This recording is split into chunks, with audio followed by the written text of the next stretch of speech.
हात खाली, हाताची घडी, हात्या बाजूला, हात्या बाजूला, हात डोक्यावर, उभा करा, हाताची घडी, घड्याकडे सावधान.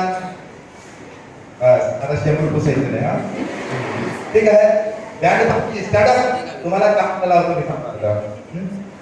एकदम 5वीला कविता होते, समजायचे तुफान उठले उठले सागरकडे. मी कविता बोले, तुम्ही वाचून दाखवायची, मला तुमची कला बघू द्या.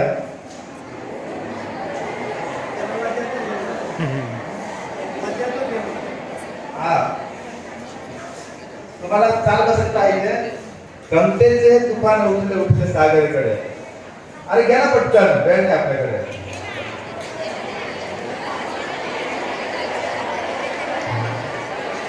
ही तुमची परीक्षा आहे सर. दिले दिया है जान भी देंगे, तशी चाल आहे. हा तशी राहा. मेरा कर आता दिल दिया है एकड हो बोलतो, तुम्ही वाजून बघा, मग सेम चाल तिकडे आहे. दिल दिया है जान भी देंगे, वतन तेरे लिए हम अपना करेंगे, वतन तेरे लिए. दिल दिया है जान भी देंगे, वतन तेरे लिए.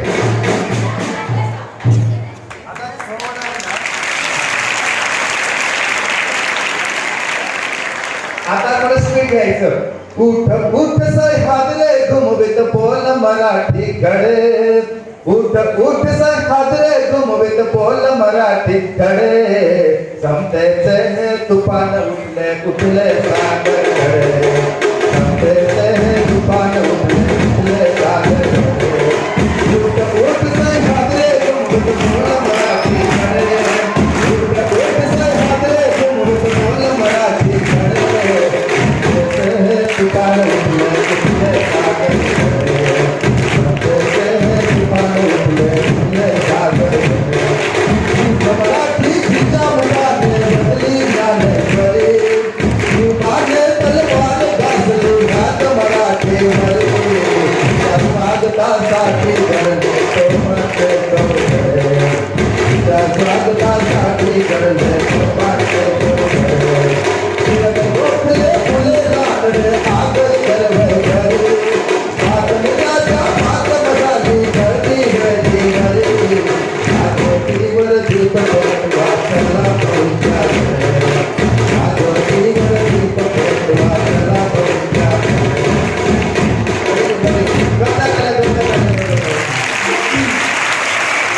बघा त्यांना बिना प्रॅक्टिस त्याने कडून बरोबर वाजवलं. बरोबर. तर सगळ्यात महत्वाचं तो माहित आहे का आवाज करतोय. तुम्ही ना रात्रभर गीत बोलायला लावलं तर मी इथे कविता बोलत राहणार. माझ्या सगळ्या कविता पाठ आहे. मी ना पहिलीला गुजरातीमध्ये होतो, गुजराती शाळेमध्ये. गुजराती शाळेमध्ये एकच वर्ष होतं पहिलीला.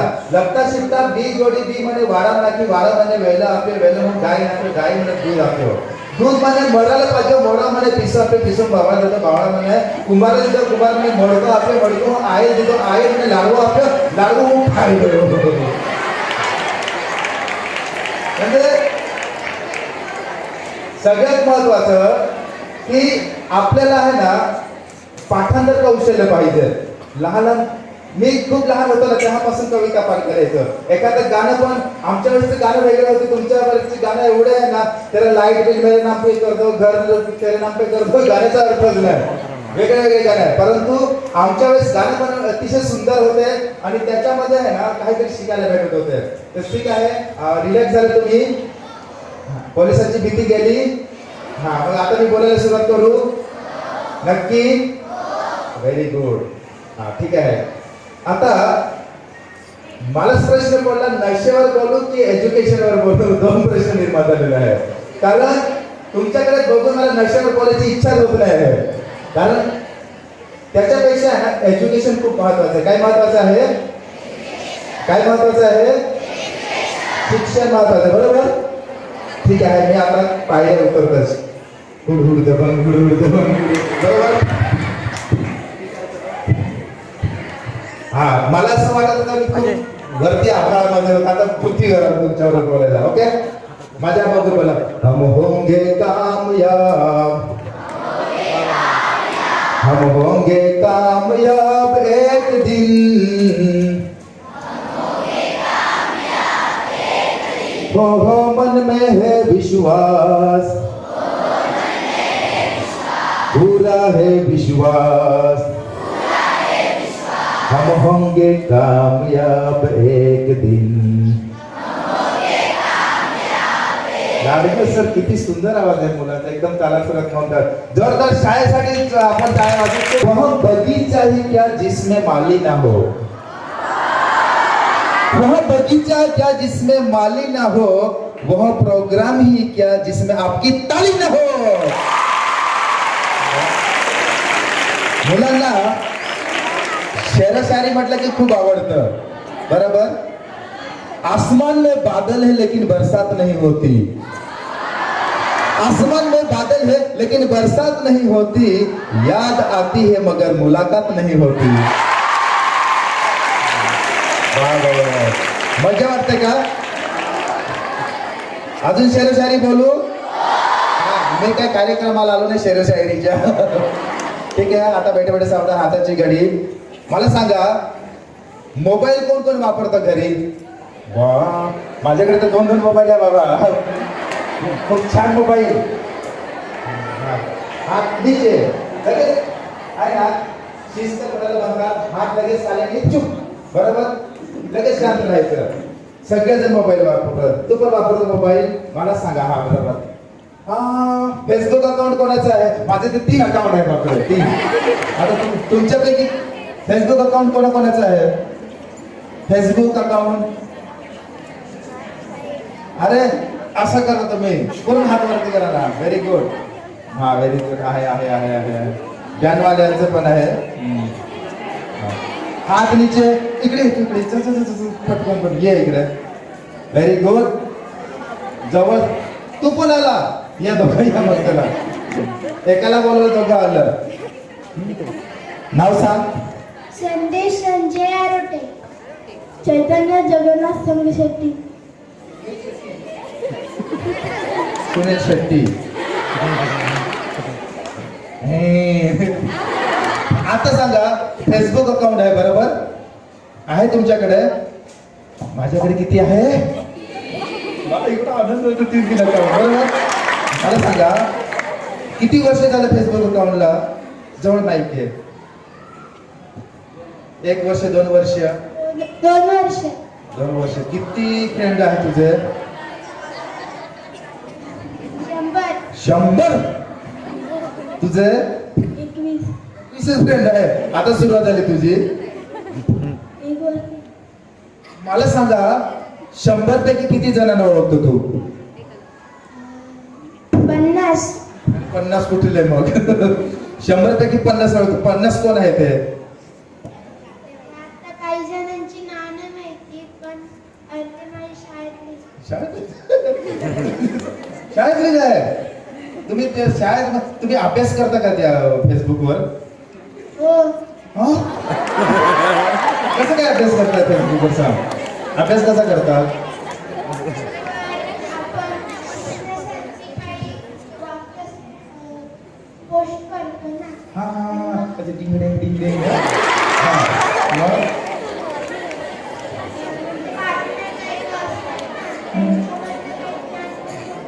तुला काय ज्ञान मिळालं बेटा? घाबरू नको. ज्ञान मिळालंच नाही. भेटतं. Very good very good. ठीक आहे. याला खूप ज्ञान. मला सांगायचं एकच आहे आपलं वय नाही. फेसबुक अकाउंट यूज करायचं आपलं वय आहे का? नाही. कारण फेसबुक मध्ये सगळ्यात जास्त फसवणूक लहान मुलांची केली जाते. सगळ्यात बसून घ्या. लहान मुलांची सगळ्यात जास्त फसवणूक फेसबुक वरून केली जाते. बसून घ्या बेटा. याच्यामध्ये काय होतं? लहान मुलांना लालच दाखवली जाते. काय दाखवली जाते? लालच दाखवली जाते. हा फोटो पण वेगवेगळे काढतात. ते काहीच कामाचं नसतं. शिक्षण काय होत नाही. अभ्यास होत नाही. फक्त आपण काय करतो? टाइमपास असतो आपला. काय होतो? टाइमपास. मुलींना मी एकच सांगतो, मुलींना रिक्वेस्ट आहे, माझी पण मुलगी तुमच्या एवढीच आहे, पण तिचं ना फेसबुक अकाउंट ना इंस्टाग्राम अकाउंट, तिचं एकच अकाउंट आहे की अभ्यास करायचं बस. आपलं कसलं अकाउंट असलं पाहिजे? अभ्यासाचं. कसलं अकाउंट असलं पाहिजे? कसलं? मग मला सांगा, भारताचे पंतप्रधान कोण आहे आता? हात वर. भारताचे पंतप्रधान कोण आहे? हा सांग तू. अरे उभं राहा. अरे बापरे, नरेंद्र मोदी खूप छान बोलतात, टाळ्या वाजवा. मला सांगा, आपल्या महाराष्ट्रामध्ये सगळ्यात उंच शिखर कोणतं? हात वरती करायचं बघ. बोल. Very good. टाळ्या वाजवा. कळसुबाई शिखर. अरे तिथे एकदा छोटा आहे आणि लगेच मोठ्या प्रश्नाचं उत्तर दिलं तू. हा खाली बस. भारतामध्ये कोणतं पर्वत उंच आहे? भारतामध्ये माहित आहे बेटा? बोल. हा पर्वत नाही, शिखर. हिमालय मोठा पर्वत आहे, पण भारतामध्ये सगळ्यात उंच शिखर कोणतं माहित आहे? असा माउंट एव्हरेस्ट हे जगातलं सगळ्यात उंच शिखर आहे. तरी पण टाळ्या वाजवा त्याच्यासाठी. K2 Godwin Austen. K2 कोणतं? K2 गॉडविन ऑस्टिन हे भारतातलं सर्वात हिमालयातील उंच शिखर आहे. तरी सुद्धा खूप चांगला प्रयत्न करा आणि खूप चांगल्या पद्धतीचं जनरल नॉलेज तुमचं आहे. मी शाळेचं मनपूर्वक आभार मानतो. तुम्ही आता सांगा, बोर झाले का? कंटाळा आला का? नमस्कार. ज्यावेळेस मी बोलतो ना, त्यावेळेस माझं सगळ्यांकडे लक्ष असतं, माझ्याकडे कोण बघतं की नाही बघतं मॅडम. आणि दुर्लक्ष असलं की मी नमस्कार करतो. तर ठीक आहे. तर सगळ्यात महत्वाचं की बघा, मी पहिलीला शाळा, माझ्या मम्मी पप्पा शिकलेले नाही, आई वडील शिकलेले नाही, त्यांना माहित नाही की मुलांना काय केलं पाहिजे. मला सरळ पहिलीमध्ये उचललं आणि आश्रमशाळेत ढकलून दिलं. आश्रमशाळा तिथे काहीच नाही. आश्रमशाळेमध्ये मी गेलो सर, गेल्यानंतर आहे ना, एकदम जंगलामध्ये होती आणि तिथे गाई म्हशीचा गोठा होता, शेती होती. आणि पहिली पासून आम्ही शेतामध्ये आहे ना, शेंगा उपटायचं काम करायचो, निंदायचं काम करायचो आणि शेण सारवायचं काम करायचो, गाईचं वगैरे बऱ्याच गोष्टी. पण त्या शिक्षणाने एवढा फायदा झाला ना, मी स्वावलंबी झालो, स्वतः काम करायला शिकलो. त्याच्यानंतर इयत्ता 4थी मध्ये आमच्या शिक्षकांनी सांगितलं की कोणाकोणाला स्कॉलरशिप परीक्षा द्यायची. मी पटकन हात वरती केला, मला पण स्कॉलरशिप परीक्षा द्यायची. बरोबर. मी पटकन हात वरती केला. पहिले नाव नोंदवलं मॅडम. नोंदवल्यानंतर शिक्षकांची अपेक्षा असते ना, नाव दिलं म्हणजे हा तर मेरिट मध्ये आला पाहिजे किंवा पास झाला पाहिजे. मग मी त्या वयामध्ये तुमच्या एवढं असताना आहे ना, मी विचार केला की आपली परिस्थिती खूप नाजूक जी आहे, आपल्या मम्मी पप्पाने आपल्या आश्रमशाळेमध्ये टाकलं, आता आपण रात्रंदिवस अभ्यास केला पाहिजे. पण आश्रमशाळेमध्ये काय करायचं, लाईट आहे ना 9च्या आधीच बंद करून टाकायचं आणि झोपून द्यायचं सगळ्यांना, अभ्यास बंद, झोपा सगळ्यांनी. पण मी आहे काय करायचं, मेणबत्ती घेऊन यायचं दुकानामधून, मेणबत्ती आणायचं, सगळे जपले की गुपचूप आहे ना मेणबत्ती, लाकडी पेटी दिली होती त्या पेटीवर पेटवायचं आणि त्या मेणबत्तीच्या प्रकाशामध्ये अभ्यास करायचं. आणि सांगायचं एकच आहे की मी 4थी मध्ये महाराष्ट्रामध्ये 1 ते 5 विद्यार्थ्यांमध्ये आलो आणि नवोदय विद्यालयामध्ये माझं सिलेक्शन झालं. तिथे खूप स्टँडर्ड शाळा असतात नवोदय विद्यालय, कोणाला माहिती असेल नवोदय विद्यालय. आणि नवोदय विद्यालयामध्ये आल्यानंतर मला 10वीला चांगले मार्क मिळाले, 11वीला चांगले मार्क मिळाले, सायन्स घेतला. मी माझी स्टोरी का सांगतो तुम्हाला, प्रेरणा मिळायची. 12वी नंतर काय करायचं कोणी मार्गदर्शक नव्हतं माझ्याकडे. 12वी नंतर काय केलं पाहिजे. आता सुद्धा मी एखाद्या मुलाला विचारलं ना, 10वीला कोण आहे, 10वी नंतर तुम्ही काय करणार हे तुम्ही ठरवलेलं आहे का? ठरवलं आहे का? नाही, कारण आपण प्लॅनिंग करत नाही. आता आर्ट्स माहिती आहे, कला, आर्ट्सला कोण कोण जाणार आहे? आर्ट्सला, हा, कॉमर्सला, सायन्सला, 10वी सायन्सला सगळे स्टुडंट जाणार आहे, कॉमर्सला दोघं तिघे आणि आर्ट्सला कोणीच नाही, हात खाली. Very good. आता मी तुम्हाला एक पटवून देतो. तिघ जण या माझ्याकडे. या बेटी, या तुम्ही दोघं या. उभे राहायचं. बघा, आता ही आर्ट्सला ऍडमिशन घेतलं, 11वीला आर्ट्स. याने कॉमर्सला ऍडमिशन घेतलं आणि याने घेतलं सायन्सला. सायन्स, कॉमर्स आणि आर्ट्स. आता हा सायन्स घेऊन एकदम इंजिनियर झाला आणि याने मोबाईल तयार केला. काय तयार केला? मोबाईल. सायन्सचा स्टुडंट आहे, इंजिनियर झाला आणि त्याने मोबाईल तयार केला. आणि मोबाईल तयार करायला त्याने 10,000 रुपयामध्ये तो मोबाईल तयार केला. किती मध्ये? आणि त्याला खर्च आला 8,000. नफा किती झाला? किती झाला? पण हा बहादर त्याला हसतो सायन्स वाल्याला, तू 2,000 नफा कमवला. हा व्यापारी आहे, हा कॉमर्स, हा व्यापारी. हा त्याच्याकडून आहे ना 10,000चा मोबाईल 10,000 मध्ये घेतो आणि 20,000 मध्ये विकतो. बरोबर का? हा 10,000 मध्ये 8,000 त्याचं ते पाठ मध्ये खर्च झाला, 2,000 नफा. आणि हा नफा 2,000 आणि हा 10,000 20,000 मध्ये विकतो. ही हसते आर्टवाली त्याला, हे दोघे वेगळे बघा. तो सायन्स वाला मोबाईल तयार करतो, हा डबल पैशामध्ये विकतो. आणि बिचारी ही आहे ना जाहिरात मध्ये तज्ञ असते, कला शिकलेली असते आणि पूर्ण जाहिरात तयार करते ती. असा मोबाईल आहे, क्या मोबाईल तयार करते, शाहरुख खानला बोलवते, असं बोलवते आणि त्या मोबाईलची जाहिरात देते. आणि ती काय सांगते, तुमच्या मोबाईलची विक्री जास्त भरायची असेल, मी तुमच्याकडून 50 लाख घेणार जाहिरातीसाठी. बापरे, 50 लाख. हे तयार होतो कारण यांची विक्री होते. ही 2,000 नफा घेतो, हा डबल नफा घेतो आणि कलावाली 10 पट्टीने नफा कमवतो. जोरदार आली कला शाखेसाठी. कसं मी तुम्हाला काय कोणते क्षेत्र बसून येणार, कोणते क्षेत्र कमी आहे? मी आर्ट्सचा स्टुडंट आहे. मी 10वी-12वी पर्यंत सायन्स केलं. सायन्स केल्यानंतर मी माझ्या दोन्ही मुलांना कला क्षेत्रात टाकणार आहे. मी सायन्स नाही, काहीच नाही. बघा, माझी मुलगी 8वीला होती त्यावेळेस तिला मी किरण बेदीचं पुस्तक बक्षीस दिलं. किरण बेदीचं पुस्तक दिल्यानंतर ती नाशिकला होती, मी मुंबईला. आणि गेल्यानंतर तिने 2 वेळा ते पुस्तक वाचलं आणि पूर्ण टकल्या केलं, केस कापलं. आणि केस कापल्यानंतर मी ज्यावेळेस गेलो माझ्या मुलीकडे, तिचं नाव साक्षी. साक्षी बेटा हे काय केलं? तर मला मुलीने सांगितलं की पप्पा, मी किरण बेदीचे चरित्र पुस्तक वाचलं, मला किरण बेदी सारखं व्हायचं आहे. कितवीची विद्यार्थी सांगते? 8वीची विद्यार्थी सांगते की मला किरण बेदी सारखं व्हायचं आहे, मी काय केलं पाहिजे? मी म्हटलं ठीक, व्हेरी गुड. मला मार्ग सापडला. आणि त्या दिवशी मी ठरवलं की बेटा, तुला जर किरण बेदी सारखं व्हायचं असेल तर स्पर्धा परीक्षा द्यावी लागेल. काय द्यावं लागणार?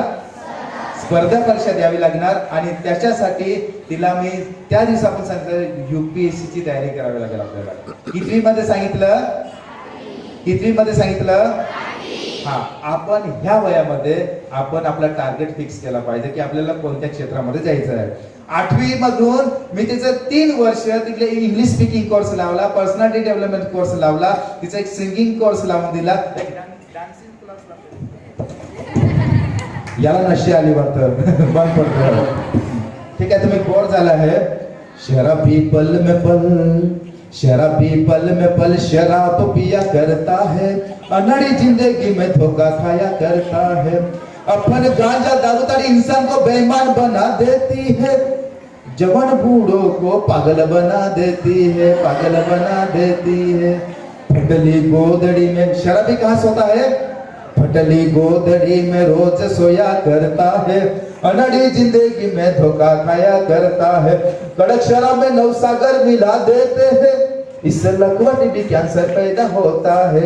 मौत है दूर लेकिन, मौत है दूर लेकिन पास लाया करता है, अनड़ी जिंदगी में धोखा खाया करता है. तुमचं विचलित करण्यासाठी कवाली बोलणं नशेवरची. तर सगळ्यात महत्वाचं की त्या मुलीने मला 8वी मध्ये सांगितलं की पप्पा, मला किरण बेदी सारखं व्हायचं आहे. मी तिला पुस्तक दिल्यानंतर तिचं परिवर्तन झालं. आणि 10वीला तिला सांगितलं मला तुझं मेरिट मध्ये किती पर्सेंट, मला फर्स्ट क्लास पास व्हायचं. पण तिला मी NCERT ची पुस्तकं मागवून दिली, NCERT ची बुक्स. तुमच्या शिक्षकांना विचारा की एनसीईआरटी काय असते. एनसीईआरटी ची पुस्तकं मागवून दिली आणि 8वी 9वी 10वी पर्यंत पूर्ण एनसीईआरटीचा अभ्यास केला आणि तिने जरी दुर्लक्ष केलं होतं 10वीला तरी तिला 82% मिळाले, चांगले मार्क मिळाले. मला खुश झालं, मला 70च्या वर अपेक्षित होता आणि 82% मार्क मिळाले. त्याच्यानंतर लॉकडाऊन आलं, लॉकडाऊन मध्ये बरेच लॉस झाली आणि आर्ट्स मध्ये मी ऍडमिशन घेतलं. आर्ट्स मध्ये कला क्षेत्रामध्ये ऍडमिशन घेतल्यानंतर मी नियोजन असं केलं की 11वी 12वीला जे विषय आहेत ते विषय FY SY TY ला विषय आहे तो एक तक्ता तयार केला आणि युपीएससी ला किती विषय आहे कसे विषय त्याचा एक तक्ता तयार केला. 3 तक्ते तयार केले आणि कॉमन विषय निवडले मी. 11वी 12वीला जे विषय आहे ते ग्रॅज्युएशनला आणि ग्रॅज्युएशनला जे आहे ते युपीएससी ला आहे का ते चॉईस केलं. भूगोल तिचा स्पेशल विषय घेतला आणि त्याची तयारी करून घेतली. 12वी नंतर तिची मी शाळा बंद करून टाकली, कॉलेज बंद. मग आता बंद केलं म्हणजे ती अधिकारी कसं होणार. नियोजन बघा, 12वी नंतर कलिना विद्यापीठ बाहेरून ऍडमिशन घेतलं मी तिला FY ला, बाहेरून ऍडमिशन घेतलं जेणेकरून तिचं ग्रॅज्युएशन पण होणार आणि चहल अकॅडमी अंधेरीला युपीएससीचा दिरीवाल्यांचा क्लास आहे तिथे तिला मी अनलिमिटेड पैसे भरून तिला म्हटलं जोपर्यंत ती अधिकारी होत नाही तोपर्यंत तुमच्या ताब्यात सोपवून दिलं मी आणि अनलिमिटेड करून दिलं आणि ती 1 वर्ष गेली, 2 वर्ष गेली, 3रं वर्ष रेग्युलर ती युपीएससीचे क्लास जॉईन केला आणि तिचे आता TY ला आहे. SY ला 72% मिळाले तिला. TY चं फर्स्ट सेमिस्टर झाला, आता सेकंड सेमिस्टर झालं, त्याचं ग्रॅज्युएशन पण कम्प्लीट आणि युपीएससी ची तयारी पण कम्प्लीट. मला मागच्या 2 दिवसापूर्वीच ती बोलली की पप्पा माझी मेन्सची पूर्ण तयारी झालेली आहे, सरांनी माझं परफेक्ट काम करून घेतलेलं आहे, सगळे आन्सर रायटिंग झालेलं आहे आणि आता मला फक्त पूर्व परीक्षा आणि जॉग्राफीचे एक्झाम जॉग्राफीची तयारी करून घ्यायची आहे. 1.5 वर्ष मला परीक्षा द्यायची बाकी आहे. पप्पा मी 1.5 वर्षामध्ये प्रीचे अभ्यास कंप्लीट करणार आणि भूगोलला पण कव्हर करून घेणार. 1.5 वर्षानंतर मी 22व्या वर्षी पप्पा मी कलेक्टर होणार. कितव्या वर्षी?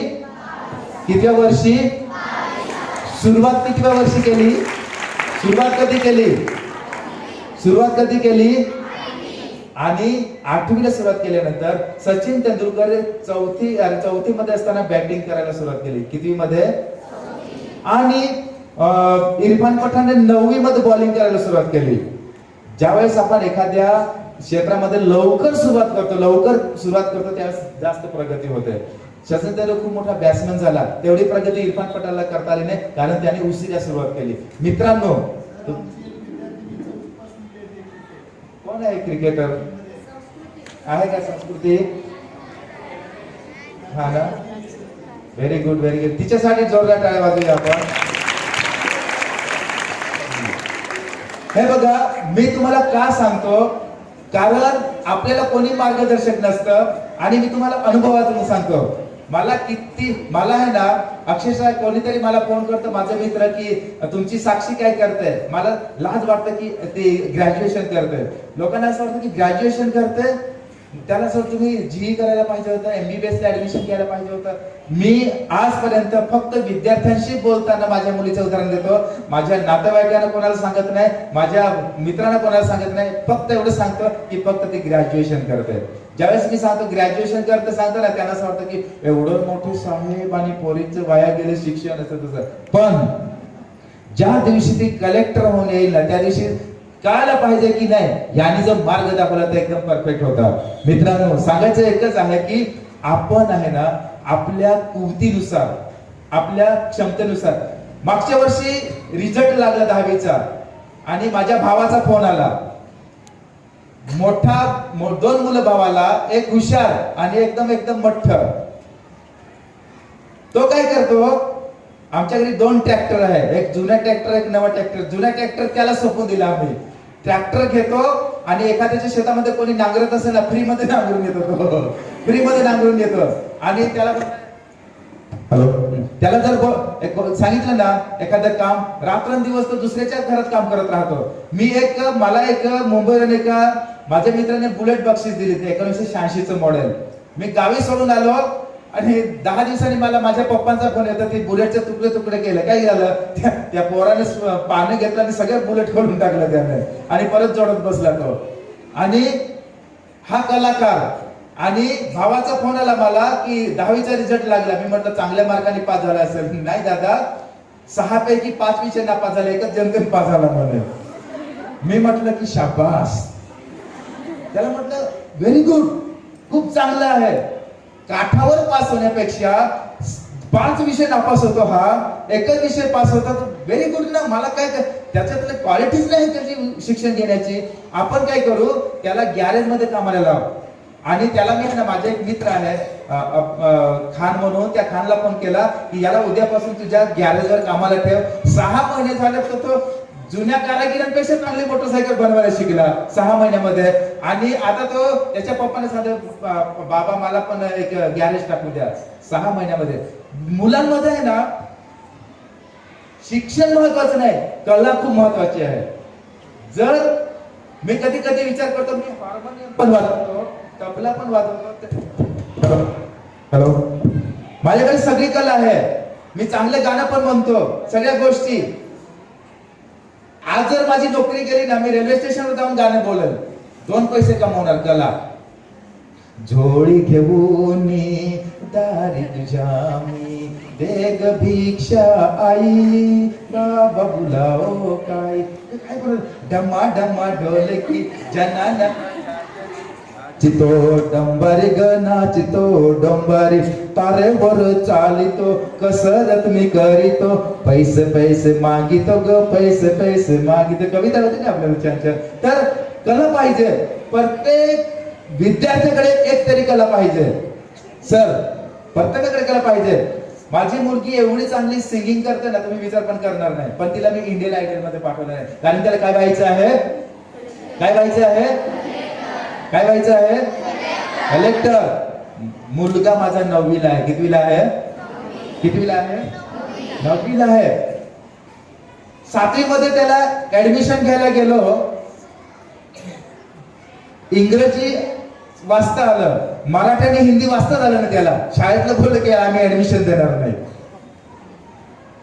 ऑनलाईन शिक्षण ना, 2 वर्ष गावी पाठवला, ऑनलाईन शिक्षण. बापरे, ऑनलाईन शिक्षण. त्यांना असं वाटतं की रात्र दिवस मोबाईल आणि काहीच नाही, ऑनलाईन शिक्षण. आणि त्याच्यानंतर संस्था प्रमुख माझे चांगले मित्र आहे, मी त्यांना जाऊन भेटलो. त्यांच्या लॉच्या स्टुडंटला मी काहीतरी लेक्चर द्यायला जायचो आणि तिथे मोठ्या मोठ्या एमपीसी युपीसीच मी शिकवायला जायचो. तर ते बोलले की नाही साहेब, तुमच्यावर आमचा विश्वास आहे, आम्ही ऍडमिशन देतो. 7वीला नाकारलं त्याला की आम्ही ऍडमिशन देणार नाही.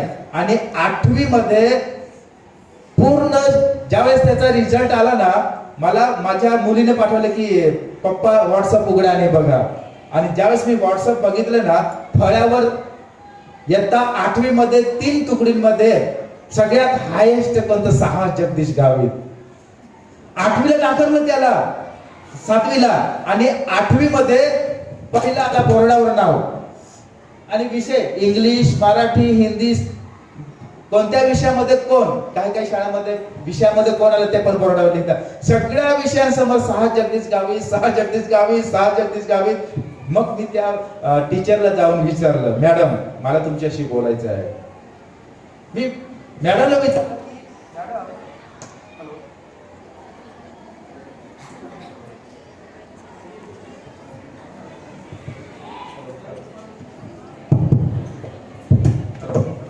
हॅलो हॅलो, बोलू की थांबू. तर विषयामध्ये इंग्रजीमध्ये 6 जगदीश गावित, हिंदीमध्ये 6 जगदीश गावित. आणि विषय म्हणजे मराठी आणि हिंदीमध्ये पैकीच्या पैकी मार्क होते त्याला. ज्या शाळेने नाकारलं की तुमच्या मुलाला ऍडमिशन देणारच नाही कारण त्याला वाचता येत नाही, एका वर्षामध्ये तो स्टुडंट फळ्यावर पैकीच्या पैकी आणतो. याला कारणीभूत आहे आपली पालक. पालकांनी व्यवस्थित आपल्या जर मुलाने हँडल केलं तर कोणीही विद्यार्थी असो तो गोळा राहत नाही, त्याला आकार दिल्याशिवाय राहत नाही. आणि आपल्या आई वडिलांपेक्षा सगळ्यात महत्वाचे पालक असतील तर हे सगळे बसलेले.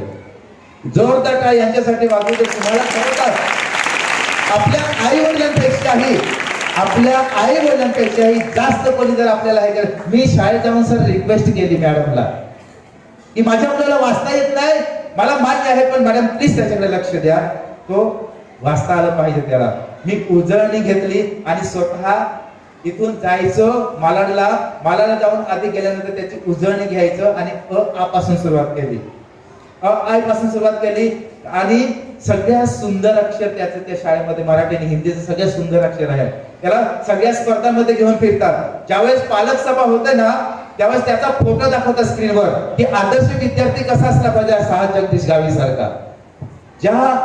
मला सांगायचं उद्देश की विद्यार्थ्यांमध्ये काय कला असते ना ते आपल्या पालकांना शिक्षकांना माहित असते आणि त्यानुसार त्यांना घडवलं जातं. तो गावी गेला त्याला मी विचारलं तुला काय व्हायचं आहे. मला म्हटलं पप्पा मला पायलट व्हायचं आहे. मी पायलटचा खर्च केला. विचारलं ना 1 करोड रुपये जर आपल्याकडे असेल तरच पायलट बनवू शकतो आपण मुलांना. नसेल नाही बनवू शकत. माझं वागळे स्टेट पोलिसला 3 वर्ष होतं. मी आता क्राईम ब्रँचला आहे. मी पोलीस स्टेशनला कमी काम करतो आणि सगळ्यात जास्त मुलांमध्ये काम करतो मी आता पण. माझे रेकॉर्ड ब्रेक आहे. 25 ते 30 हजार मुलांपर्यंत मी पोहोचून मुलांना नशामुक्त आणि एज्युकेशन वरचा धडा देतो. आणि सीपी साहेबांनी मला पत्र दिले आहे की प्रत्येक शाळेत जाऊन लेक्चर दे. माझ्याकडे पत्र आहे. मला पैसा इम्पॉर्टंट आहे परंतु ज्या परिस्थितीतून मी गेलो आहे ती परिस्थिती मुलांसमोर ठेवून त्यांना चार्जिंग करणं आपलं काम आहे. सगळ्यात महत्वाचं गावावरून मला फोन आला मागच्या सुट्ट्यांमध्ये. बोर झाले का तुम्ही? सुट्ट्यांमध्ये मुलाचा फोन आला की पप्पा मी बोर झालो आहे गावी. मी लगेच साहेबांकडून सुट्टी घेतली की माझा पोरगा बोर झालेला मला सुट्टी द्या. साहेब बोलले पोरगा बोर झालाय म्हणून सुट्टी मागतो कसा माणूस आहे. मी साहेबांकडे गेलो मुलाला बोर वाटतं गावी सोडून आलाय मला सुट्टी पाहिजे. ठीक आहे 2 दिवस दिली. मी wings of fire doctor APJ Abdul कलामचं पुस्तक घेतलं ट्रान्सलेशन वरून. पुस्तक घेतलं आणि त्याचा बोरपणा दूर करण्यासाठी दुर्भार लागतो. आणि हॅलो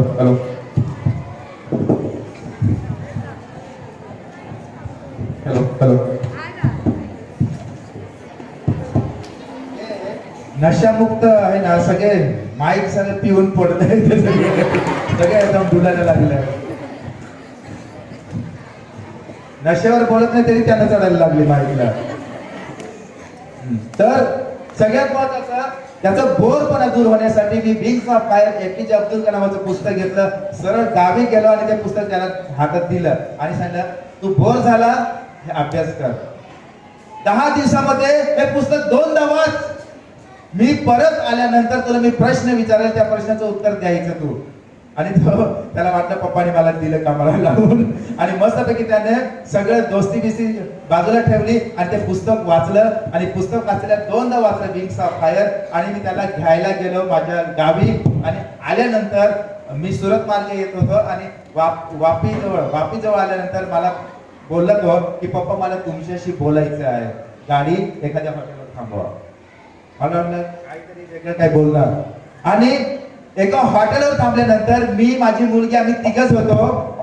थांबल्यानंतर मला सांगतो की पप्पा मला तुमच्याशी बोलायचंच आहे आज. म्हटलं ठीक आहे. गेलो आम्ही. गेल्यानंतर आहे ना त्याने मला सांगितलं की मला सुद्धा दीदी सारखं UPSC करायचं आहे. एका पुस्तकाने एकच पुस्तक त्याला दिला. 2 वेळा पुस्तक वाचलं आणि त्याचं माइंड सेटअप झालं. त्याला पायलट व्हायचं आहे. मी घरचं पेलू शकत नाही. त्याला तो नंतर बोलला की पप्पा मला डॉक्टर व्हायचं आहे. मी डॉक्टरांकडे घेऊन गेलो. 2 डॉक्टरांकडे बसवलं. BMS डॉक्टर सिंग त्यांच्या दवाखान्यात गेलो. मला माहित नव्हतं. सिंग डॉक्टर बोलले की मुलांना डॉक्टर वगैरे बनवू नका बरं का.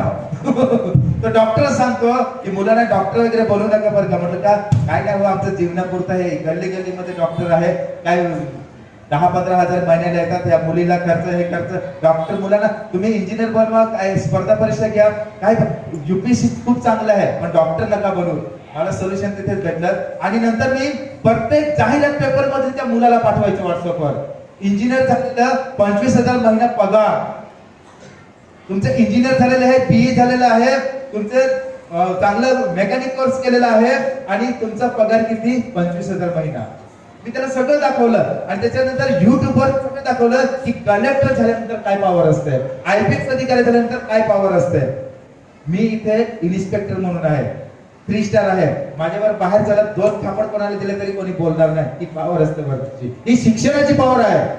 सर्वसामान्य माणूस नाही काही करू शकत. एज्युकेशन ही खूप पॉवरफुल आहे. जर तुमच्यामध्ये जर पॉवर आणायची असेल तर शिक्षण खूप महत्वाचं आहे. तुम्ही बोर झालेलं वाटतं मला, बरोबर नाही ना? टाळ्या अशासाठी वाजवल्या की मी परत जावं, बरोबर ना? टाळ्या 2 प्रकारच्या वाजवतात, एक तर चांगला आवडलं म्हणून, नाही तर मग एकदा काय झालं, एका सभेमध्ये आहे ना एक जण असा पिस्तल घेऊन फिरत होता.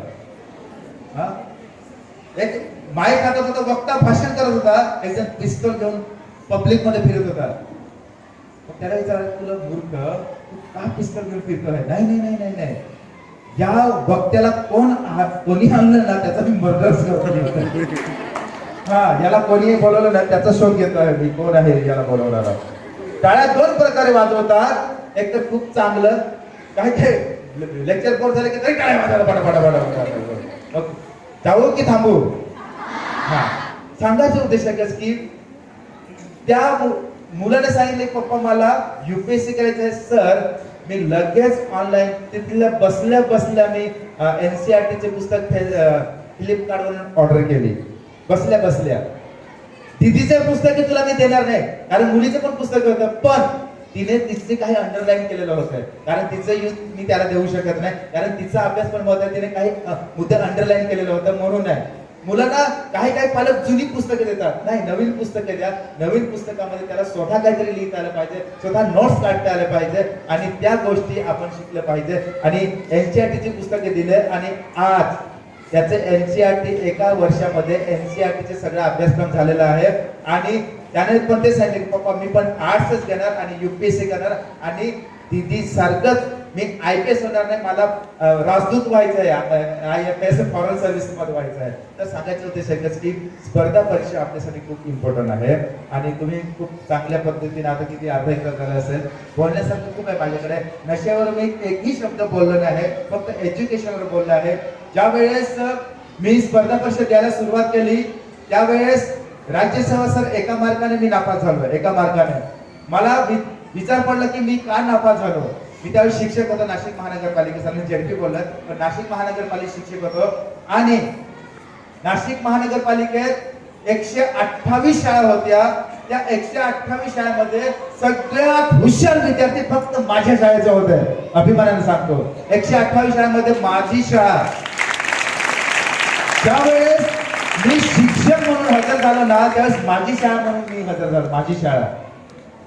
मी झाडू मारले, झाडं लावली, झाडांना पाणी टाकलं, कलर दिला, फळे रंगवले. माझं पेंटिंग खूप चांगलं आहे, दोघे हाताने लिहितो मी, पेंटिंग खूप चांगलं, तर स्वतः फळे रंगवायचो मी. आणि ज्या वेळेस शाळेला असं कलरफुल, मी इथे येऊन मुद्दाम वरती फक्त पताके लावलेले आहे, इथे काहीतरी मस्त लावलेलं आहे, झाडं कुंड्या लावलेले आहे, इथे मोठं झाड आहे, अरे इथे इंग्लिश मध्ये मराठीमध्ये लिहिलेलं आहे. हे सगळे बोलकं वातावरण आहे. शाळेला बोलकं वातावरण जर निर्माण केलं ना, त्या शाळेमध्ये विद्यार्थी पण बोलके होतात. ज्या शाळेमध्ये वातावरण बोलकं असतं 100% मुलं बोलायला शिकतात. मुलं शिकतात काहीतरी, पाण्याचा एक थेंब चिखलात पडला तर संपतं, हातात पडलं तर चमकतं, शिंपल्यात पडलं तर मोठी होतो. थेंब तोच असतं, पण फरक फक्त सोबतीचा असतो, बरोबर की नाही? म्हणून चांगले सोबती आपल्या पाहिजे. एखाद्या सिगारेट पिणारा सोबती असला तर आपण तो सिगारेट पितो. आम्ही 7-8 जण वर्ग मित्र होतो, 7-8 जण, आणि सगळेजण क्लासवन ऑफिसर आहे. एक डीसीपी आहे, कोणी तहसीलदार आहे, कोणी एपीए आहे, सगळे चांगले. आम्ही 8 जण चांगल्या पोस्टवर आहे. मित्रांनो, तुम्हाला मी सांगतो, एक स्टोरी सांगतो थोडक्यात. मी सांगू का? कॉलेज वरून जाताना, गावी जाताना एक बंद पडलेली फॅक्टरी होती. बंद पडलेली फॅक्टरी होती आणि मला कोणीतरी सांगितलं की इथे 25,000 मुलं कामाला आहेत. एवढी मोठी फॅक्टरी बंद पडली MIDC नवापूरला. फॅक्टरी बंद पडली आणि मी पप्पांकडे जाऊन सांगत होतो, 11वीला होतो मी, 11वीला. आणि पप्पाने सांगितले की पप्पा आपल्याला ही फॅक्टरी चालू करायची आहे, जिद्द. 11वीला असताना MIDCच्या बसच्या खिडकीमधून मी बघायचं की फॅक्टरी चालू करायची, 25,000 मुलांना रोजगार भेटेल. 11वीला असताना माझ्या डोक्यात काय भूत घुसला काय माहिती, फॅक्टरी चालू करायचं. मी पप्पांना वैतागून सोडले, पप्पा आपल्याला ती फॅक्टरी चालू करायची आहे. आणि त्या फॅक्टरीवर गुन्हे दाखल होते, बंद होती नवापूर MIDC मध्ये. त्याच्यानंतर मी शिक्षक म्हणून रुजू झालो, तरी सुद्धा मला गप्प बसत नव्हतं. मी तिथल्या तहसीलदाराला भेटलो, MIDC ऑफिस मध्ये गेलो आणि शोध घेतला की ह्या कंपनीचा मालक. शोध घेतला आणि मला सापडला की तो व्यक्ती जेलमध्ये आहे, नवरा बायको दोघे जेलमध्ये आहे. मी जेलमध्ये भेटायला गेलो 12वीला असताना त्या फॅक्टरीच्या मालकाला जेलमध्ये वापीमध्ये गेलो, त्यांना भेटलो आणि तिथे आहे ना त्यांनी काय केलं, ते रजिस्टर मध्ये माझं नाव आणि ऍड्रेस पत्ता लिहून घेतला आणि 4 वर्षानंतर ते जेलमधून बाहेर आले आणि मला शोधत शोधत ते गावी आले की तो पोरगा आम्हाला भेटायला आला होता, त्याला आम्हाला भेटायला. तो त्यांना वाटलं नव्हतं की हा कोण आहे काय आहे, पण रजिस्टर मध्ये नाव होतं माझं. आणि 4 वर्षानंतर ते माझ्या गावी आले आणि गावी आल्यानंतर तुम्ही ऑनलाईन सर्च करा, Srivastava polymers private limited Navapur, ही कंपनी खूप मोठी आहे आणि त्या कंपनीवर आज माझे वडील डायरेक्टर आहे. 11वीला असताना मी विचार केला की ही कंपनी आपल्याला चालू करायची, जिद्द. आणि स्वतःहून त्या कंपनीचा मालिक आमच्या घरी आला आणि त्याने माझ्या वडिलांचं कागदपत्र घेतलं आणि माझ्या वडिलांना साइन ऑथॉरिटी दिली. माझ्या मोबाईल मध्ये PDF आहे आणि सगळ्या कंपनीचं सगळं व्यवहार माझे पप्पा शिकलेले आहे, त्यांना मी सही इंग्लिश मध्ये शिकवून दिली आहे. आणि त्या कंपनीची कॅपॅसिटी आहे 8 लाख करोडचं टर्नओव्हर आहे वर्षाचं. एवढी मोठी कंपनी आहे. मी श्रेय घेत नाही, परंतु जिद्द होते की ह्या कंपनीला चालू करायचं. आणि आज आम्ही त्या कंपनीचं, बंद पडलेली कंपनीचं, मी 1997 सालामध्ये जी कल्पना माझ्या डोक्यात होती, 2024 मध्ये ती कंपनी सुरू झाली. एखादं यश प्राप्त करायचं असेल तर खचायचं नाही. जर एखादं यश प्राप्त करायचं असेल ना, वर्ष झटावं लागतं. स्पर्धा परीक्षा दिली, एक वेळ नापास झालं चालेल, पुन्हा उभं राहायचं आणि पुन्हा एक्झाम द्यायची, पुन्हा त्यावेळेस पुन्हा आपण एखाद्या अभ्यास कसा लक्षात राहतो माहित का? गणित कसं आहे, समजा मी आज एखादा विषय वाचला, माझ्याकडे बघा रे, अरे मी डिस्टर्ब होतो, ती बादली जमा करून गेली मी. आमच्याकडे बादलीची कमतरता खूप आहे. कसं ना, एकदा डिस्टर्ब झालं तर पण डिस्टर्ब होतो. आज 1 तारखेला जर एक धडा वाचला, मी तुम्हाला टेक्निक देतो, मी माझी टेक्निक देतो. मी 5वीला ज्या कविता शिकवल्या ना मॅडम, त्या मी माझ्याकडे साधारण आहे ना 2005 साली 5वीचा वर्ग होता. त्या मुलांना कविता शिकवायची, त्या कविता आतापर्यंत मला पाठ आहे. उदाहरणार्थ, नंदी बैल आला आता नंदी बैल आला, हसवितो खेळवितो बाल गोपाळाला, नंदी बैल आला आता नंदी बैल आला, लाल गुलाबी मखमलीची अंगावरती झुल, सदा वेगळे रूप बघून जीवास पडते फुल, गुबुगुबूच्या तालावरती गाव गोळा झाला, नंदी बैल आला आता नंदी बैल आला. 5वीची कविता होती. तर आपल्याला ना मग हे आठवायचं कसं, समजा मी 1 तारखेला एक धडा वाचला, किती तारखेला? तोच धडा 7व्या दिवशी वाचायचा. कितव्या दिवशी? तोच धडा 14व्या दिवशी वाचायचा. कितव्या दिवशी? 7चा पाढा, 7 1 7, 7 3 14, बस 4 पर्यंत 4 स्टेप. 7व्या दिवशी, 14व्या दिवशी, 21व्या दिवशी, 28व्या दिवशी वाचून त्याला फेकून द्यायचं. कायमच लक्षात राहतं आपल्या. रिव्हिजन केले पाहिजे. 7 तारखेला वाचलं, 14 तारखेला वाचलं, 21 तारखेला वाचलं, 28 तारखेला वाचायचं, फेकून द्यायचं पुस्तक, पूर्ण पाठवून जातं आपलं. किती सोपा अभ्यास आहे. आपण एकदा वाचलं की स्टडी इज बेस्ट बडी, नाही तर गोदडी घेऊन टच पडी. बरोबर की नाही? लगेच टच पडी होतं आपण. नाही, मी सर स्कॉलरशिप आम्हाला चॅलेंज केलं. मस्कर साहेब होता आम्हाला शिक्षणाधिकारी, मस्कर साहेब. सगळ्या शिक्षकांना चॅलेंज केलं की तुमच्या शाळेमध्ये सगळ्यात जास्त स्कॉलरशिप मध्ये मुलं पास झाली पाहिजे. ज्या शाळेची मुलं पास होणार त्यांना आम्ही बक्षीस देऊ. मी चॅलेंज लगेच स्वीकारलं. माझ्या शाळेतलं पहिल्या नंबर. मुलं कशी आहे ती बघितलंच नाही, पण मी एवढं सांगितलं की आमच्या शाळेचं पहिला नंबर येणार. आणि कमी 10 निवडक मुलं बसवलं, त्याच्यापैकी 8 मुलांना 300 पैकी 300 गुण प्राप्त झाले 4थी मेरिट मध्ये. आणि मी मुलांना सांगितलं हे पुस्तकं घ्या. पुस्तकं दिलं आणि त्याची कट्टी घेतली मी. तुम्ही मेरिट मध्ये आले तर मी तुमच्याशी बोलणार नाही तर बोलणार नाही. 6 महिने त्या मुलांशी मी बोललोच नाही. त्या मुले सांगितलं नाही आपले सर रागावले आहेत आणि पुस्तकच पाठ करून टाकलं पूर्ण. आणि सरांना आपल्याला हसवायचं. आणि ज्यावेळेस 10 पैकी 8 मुलं 300 पैकी 300 गुण आलं त्यावेळेस मी एक गाणं तयार केलं आणि त्या मस्कर साहेबांसमोर गाणं सादर केलं. शिक्षण मंडळ मागे नाही आता ग, मनप शाळा दाखवते गुणवत्ता ग. 300 पैकी 300 गुण, चकित झालं या मुंबई पुणे, चकित झालं या मुंबई पुणे. महाराष्ट्रामध्ये पहिला नंबर ग, मनप शाळा दाखवते गुणवत्ता ग. बरोबर की नाही? जोरदार झाल्या. सांगायचं की आपण आपल्या शिक्षकांना चॅलेंज दिले पाहिजे की सर मी तो करून दाखवणार. मला आज तुमच्याकडून ही अपेक्षा आहे. आज सगळ्यांना हिंमत आली पाहिजे की सर आम्ही तुमच्यासाठी करू. जोरात 1 2 3 स्टार्ट. सर आम्ही तुमच्यासाठी सगळ्यांनी आज सरांना आश्वासन द्यायचे की सर आम्ही या शाळेसाठी मेहनत करणार, आमच्या पालकांसाठी मेहनत करणार, आमच्या आईवडिलांसाठी मेहनत करणार, शिक्षकांसाठी मेहनत करणार. खूप चांगला अभ्यास करा. आणि मी जसा बोलतोय तसं तुम्ही बोलायला शिका. प्रत्येक मला आहे ना आमचे सर कानाला पकडायचं स्टेजवर उभं करायचं. बोल भाषण. येथे जमलेल्या माझ्या भावा बहिणीनो बस खाली. तेवढंच भावा बहिणीनो बस खाली. बोलायला शिका.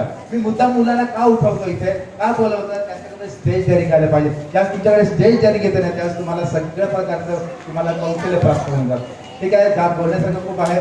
पण मी एकच सांगेल की आई वडिलांची सेवा खूप महत्वाची आहे. कोणी असो, मी असो, सर असो, कोणी असो, जर तुम्ही आई वडिलांची सेवा कराल ना तर आयुष्यभर तुम्ही सक्सेस व्हाल. कितीतरी मुलं आई वडिलांकडे दुर्लक्ष करतात. तेरा ध्यान किधर है तेरा, तेरा ध्यान किधर है तेरा, मग तिकडे कशाला बघतात. बघा तर आई वडिलांची सेवा खूप महत्वाची आहे. तर ठीक आहे बोलण्यासाठी खूप आहे. 5:45 वाजलेला आहे. सर आपण बऱ्याच वेळ बसलेला आहात त्याबद्दल मी तुमचं खूप आभार मानतो. कारण सगळ्यात मोठं कौशल्य शिक्षकांचं असतं. एखाद्या मुलगा जर गडबड करत असेल ना सर तर कौशल्य खूप चांगलं आहे. आणि तुमची शिस्त मला खूप आवडली. 4 बाजूने सैनिक आहे खरं मुलांवर कब्जा केला पाहिजे. खूप चांगल्या पद्धतीने शिस्त आहे. तुमचं नियोजन आहे. त्या पद्धतीने मी तुमचं मनपूर्वक आभार मानतो. आणि शेवटी एक गाणं सांगून मी आधी 2 शब्द संपवणार. बरोबर गाणं बोलू आवडतं की देशभक्तीकर गीत बोलू? देशभक्ती. चला बरं गाणं वाजवणार आहे. मजा आली का? नक्की मी पुन्हा येईल. मेरा कर्मा तू मेरा धर्मा तू मेरा सब कुछ तू तेरा सब कुछ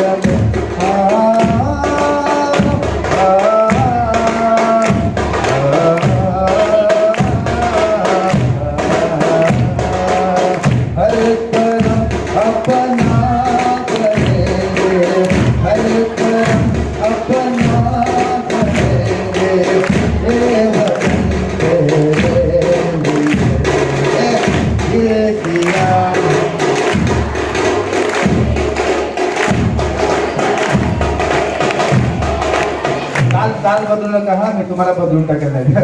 दिल दिया है जान दिए वतन तेरे बोला दिल दिया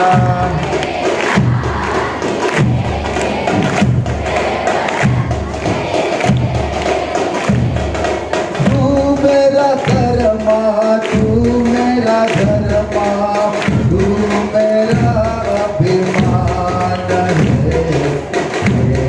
वतन महबूब मेरे तुझ पे दिल कुर्बान है. हम जिए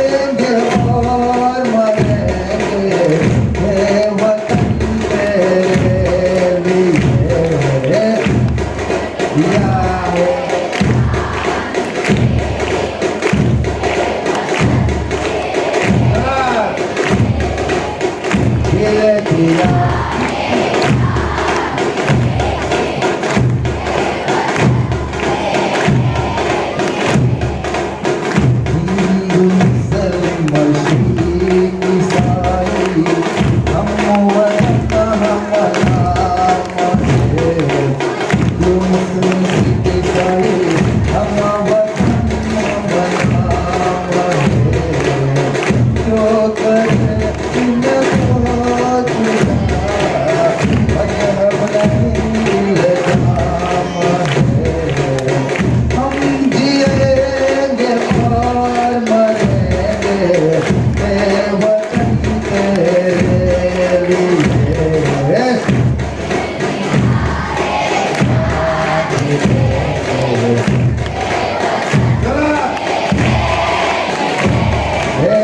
दिल दिया